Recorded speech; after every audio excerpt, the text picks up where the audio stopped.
Welcome back to another video. This is Troy with Cichlid Bros, and in today's video we are doing so much down here in my fish room with almost every single aquarium. There are a lot of updates happening as well as fixes that I need to make to these aquariums, and I installed and upgraded with some new products, so figured I would kind of show a week in the life of what I do down here in my fish room, and you'll get to see a lot of new and hopefully improved aquariums in today's video. Let's get to it.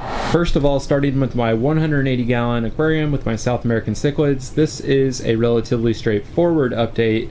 I have kind of neglected cleaning off the algae on the front of the acrylic, so as I do a water change here, I'm going to really scrub that down, make it look nice, and I'll probably be doing this in a few different aquariums today, so I'll show how I do it. So as the Ultra Zero is draining the water, that's when I use a regular shower scrubber that I got off Amazon, and this does a really good job scrubbing off the algae without scraping the acrylic.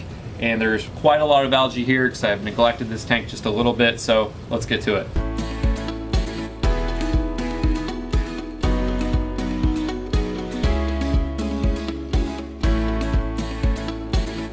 This tank is looking so much better after the water change and scrubbing off that algae. I feel like all of these guys have hit a growth spurt in the last month, especially the Walroo. One of the Walroo is massive at this point and will continue to grow. So I think this is going to be perfect timing to give these guys the upgrade that I've always wanted to give them. And that's why they're going to be going into the plywood aquarium so soon when we're going to be making a video of that full transfer. I cannot wait to see these guys in that tank. Going to be looking awesome. Speaking of the 500 gallon plywood aquarium, it is doing great. It has been running smoothly for a little over a month. The electric blue cars are doing well, and there are a couple others that have already been moved over there. But before I move the rest of the big cichlids, I need to do two things to this tank. First of all, I really need to add lids to this tank because some of those big cichlids and my bala shark could definitely jump out even though the water level is about 2 or 3 inches below the brim. So I am doing DIY lids, and I got the polycarbonate twin-sided sheets here, and I'm going to cut these so they fit perfectly on the top there, and even the middle piece will allow the driftwood to continue to stick outside of the water. These lids will not only keep the fish inside the tank, but it will also help dramatically with evaporation. With a huge open top like this, there's been a ton of evaporation happening where I have to top this off consistently. So all of those things will be helped with the DIY lids. And the second thing I'm going to do is install the hanging system for the Ecotech Radions I have. Right now they've just been sitting just over the water line, but I'm finally going to install that hanging system, and the lights are going to look so much better just a little bit off the tank. They'll provide more shimmer throughout the tank as well as less shadows in the corners, and it's just really going to set this tank apart. So with the lids and the lights installed and all the fish going in here very soon, it's going to be an awesome video that I cannot wait for. But another thing I've been thinking about a lot is because I now have a 500 gallon plywood aquarium in my basement along with all my other aquariums, that I really need to be prepared for power outages and potential flooding down here in my basement. There have been a lot of crazy storms in the Chicagoland area, so this is how we're going to handle that. So next up is something I'm very excited about for not only my fish room but also just my house in general. I decided to go with this solar generator, and we got the solar panels down here, and we're going to show off the power bank, I think, in these boxes. But this should provide the ultimate protection for all of my aquariums down here, especially now that I have the 500 gallon plywood aquarium along with my other big tanks. I just wanted to be as protected as possible when something happens like a power outage. And I'll also use this for things like my sump pump when the power goes out or other electrical devices. So overall this will be awesome, I think, and we're going to show it off. And as you can see on the box, this is from Jackery, which had really good reviews online, so that's why I decided to go this route.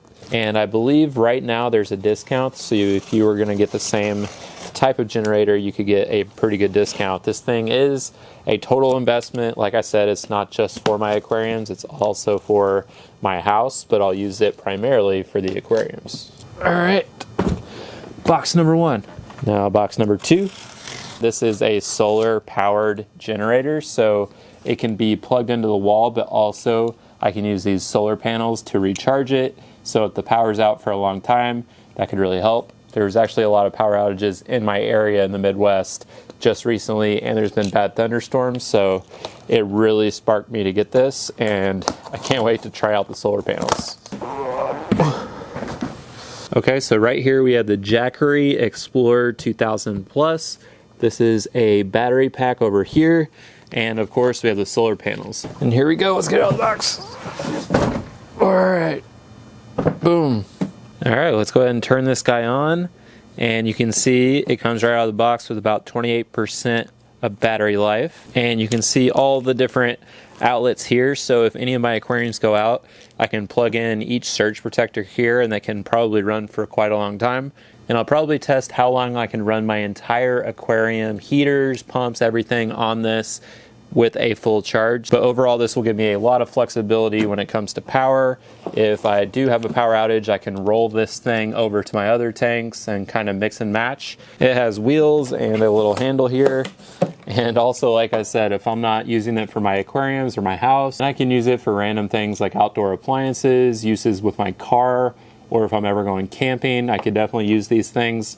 Just some other use cases for it, but like I said, primarily it will be my aquariums and just protection for my house in the event of a power outage. And I forgot to mention another reason I got this is because my brother Alec just had his basement flood. It was a complete nightmare for him moving around fish tanks while ripping up his floors, and that was due to a power outage where his sump pump failed and put about 4 inches of water in his basement. So I definitely do not want that down here in my basement. I have more aquariums than him, so these should hopefully provide that protection and that peace of mind that I'm hoping for. And this thing is pretty heavy, so I'm just gonna roll it over, get it charged.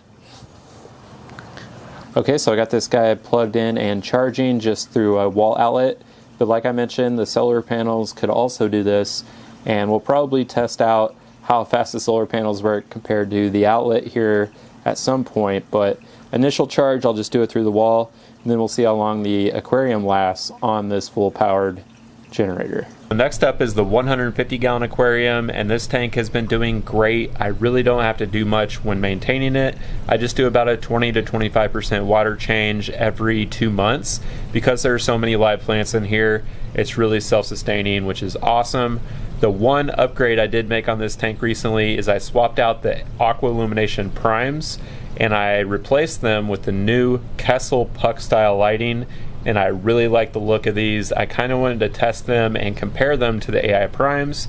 I really like the AI primes, but I do think the Kessels are slightly better, and I'm going to be putting those AI primes on a different tank anyway, and we're going to show that in this video. And then for my African cichlid tank here, not a whole lot of updates. It's doing great. I'm just going to wipe down the glass and get it looking good.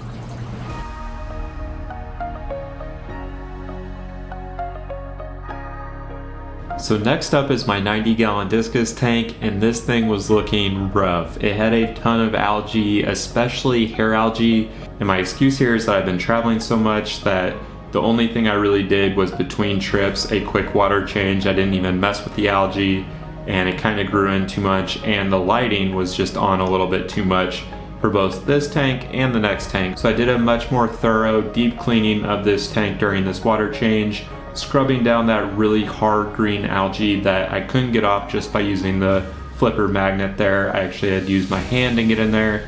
I also swapped out some of the filter floss for some new ones, and the tank looked much better, but there was still one more big update I was going to do to this tank. I was going to swap out the aquarium co-op LED light, which I felt like didn't give the best color in this aquarium, to the new Kessels, the same two Kessels that I put on the 150. I'm putting on this discus tank to really bring out the colors of not only the discus and the tetras, but also to grow in some of those harder to grow plants and provide an awesome shimmer in this tank. And I hung them from underneath the canopy so you can't see them at all. And this deep cleaning plus the new lights made this look so much better. This tank has never looked this good, and I am actually excited to have this moving forward.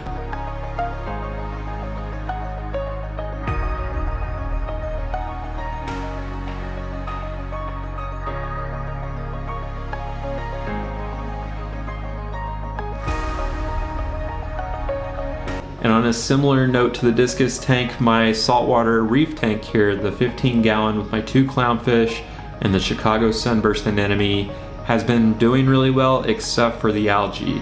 And so today we are not only going to be scraping down that algae and making it look much better, but also doing a pretty big water change on the saltwater tanks. So I did mix the salt in a bucket of RO water here, and it is now time to do the water change. And like I usually do, I will scrape down the algae with the flipper magnet here as the tank is draining. And you'll also probably see that the clownfish are doing well, and the Chicago sunburst anemone has really grown in. It looks awesome, and I can't wait for it to finally multiply and split, which I think will be any time now.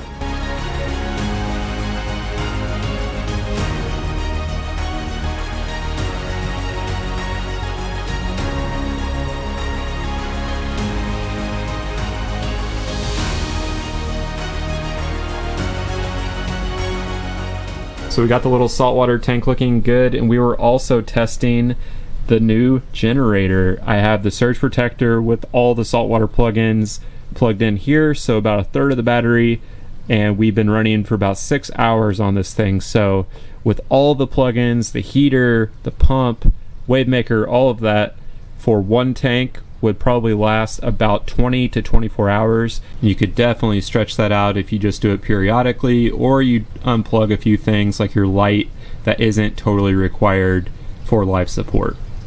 So now I'm going to install 2 AI primes in the place of the Fluval Aqua Sky on this tank. And again, there's nothing wrong with that light. I just think the AI primes are going to look better, and it's kind of upgrading one big tank and then the cascade effect for all my tanks.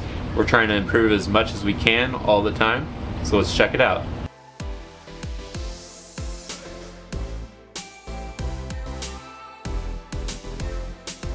And this is the after with the electric blue Acara, just looking phenomenal under those lights. I love the AI primes, and I can't wait to not only move the electric blue Acara to their final home, but also get the Cuban cichlids in here and have a brand new aquascape with these AI primes. It's really going to make the 75-gallon tank look awesome. It's a 5-gallon smart aquarium that it's here on my desk, and it's doing really well. You can see my beta is happy and healthy, doing great. There is a little bit of algae on the glass, so I'm going to wipe that down, and then I'm also going to add a little bit of water. Over the last month, there's been just a bit of evaporation, so I'm going to fill it up just a bit. And as mentioned, I'm going to be adding a couple small tank mates with this guy, as well as some more live plants. I'm actually going to move one of the Anubias plants that came unattached to my 150 into this tank right now, so let's do that.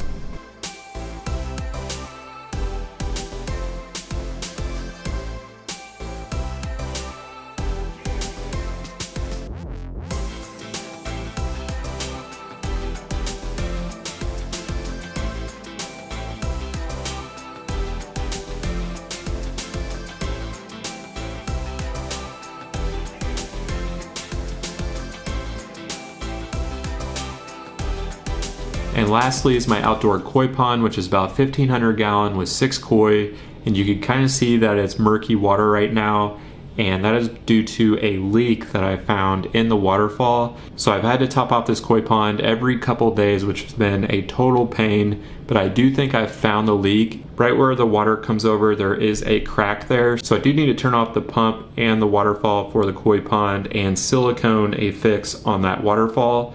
And that probably needs to cure for about 5 to 7 days before I turn the koi pond back on. So I'll probably get some type of air stone to put in the koi pond as that is curing, and then I'll get the thing running again, and then hopefully we'll have crystal clear water once again. I hope you enjoyed seeing the updates and improvements that went on throughout the week with my fish room. We made a lot of changes in this video, but it was all kind of in preparation for the next big video in the plywood tank, which will be concerning these guys here, so that will be a big one. Make sure you subscribe down below so you don't miss that, and as always, thanks for watching.